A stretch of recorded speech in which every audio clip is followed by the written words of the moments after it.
and heavy rainfall. Highs of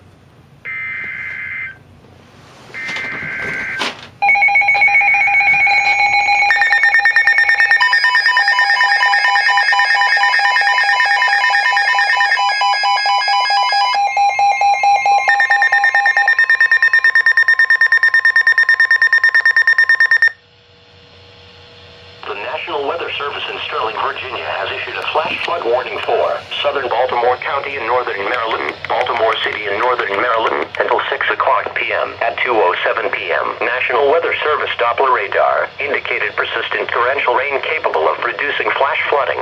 Radar estimates that over 1 inch of rain has already fallen across the western portion of Baltimore City in the last hour. Additional rainfall amounts of up to 2 inches can be expected. Some locations that are affected by the heavy rain include all of Baltimore City, Arbutus, Catonsville, Parkville, and Rosedale. Excessive runoff from heavy rainfall will cause flash flooding of small creeks and streams, urban areas, highways, streets, underpasses, and other drainage areas in low-lying spots. To report flash flooding, have the nearest law enforcement agency or report to the National Weather Service Forecast Office in Sterling, Virginia.